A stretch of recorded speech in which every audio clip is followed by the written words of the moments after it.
السلام علیکم دوستو، اگلے روز ہم نے آپ کو ولی کی پہلی نشانی بتائی تھی کہ وہ رزق حلال کماتا ہے اور رزق حلال کھاتا ہے۔ آج ہم اس کی دوسری نشانی آپ کی خدمت میں پیش کریں گے۔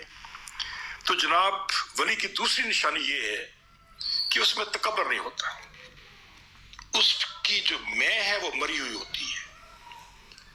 جناب جنید بغدادی رحمۃ اللہ علیہ کا نام تو آپ نے سن رکھا ہوگا، اپنے وقت کے نامی گرامی شاہی پہلوان تھے، پوری بادشاہی میں ان کی دھوم تھی۔ اور پھر وہ دیکھتے ہی دیکھے شاہی پہلوان سے اللہ کے ولی جناب جنید بغدادی رحمۃ اللہ علیہ بن گئے۔ تو سوال پیدا ہوتا ہے کہ یہ تبدیلی کیسے آئی؟ وہ ایک عام پہلوان سے ولی اللہ کیسے بن گئے؟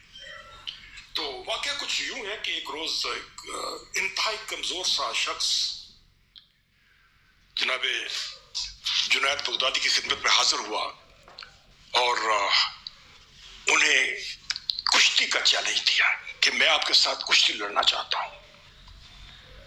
لوگ حیران تھے کہ اس بڈھے کو کیا ہو گیا ہے، کہاں جنید بغدادی جیسا مانا ترمانا شاذ اور پہلوان اور کہاں یہ ہڈیوں کی مٹھ بوڑھا۔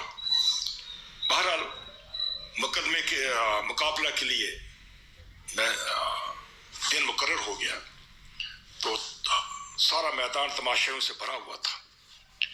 بادشاہ بھی اپنے درباریوں سمیت اس انوکھے دنگل کو دیکھنے آیا تھا۔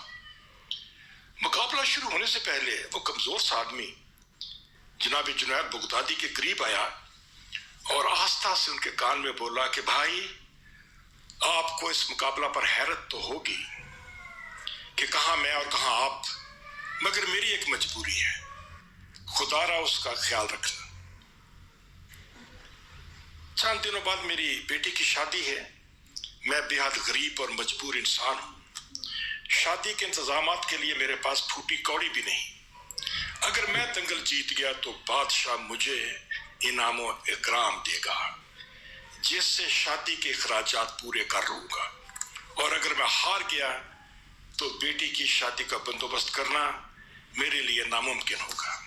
دوستو مقابلہ شروع ہوا اور جنید بغدادی ہار گئے۔ بادشاہ کو اپنی آنکھوں پر یقین آیا، اس نے دوسری بار مقابلہ کروایا، وہ پھر ہار گئے۔ بادشاہ نے تیسری بار مقابلہ کروایا، جنید بغدادی پھر ہار گئے، اور تینوں دفعہ جب جنید بغدادی ہار گئے تو بادشاہ کو سخت غصہ آیا، حکم دیا کہ جنید کو میدان سے باہر جانے والے دروازے پر بٹھا دیا جائے، اور تماشائیوں کو حکم دیا کہ جو بھی باہر جائے جنید پر تھوکتا جائے۔ جنید بغدادی کی انا خاک میں مل گئی، اور جب میں ملیا میٹ ہو گئی تو وہ ولایت کو اس مقام پر فائز ہو گئے کہ اولیاء کے امام کہلائے۔ والسلام دوستو، اللہ آپ کو خوش رکھے۔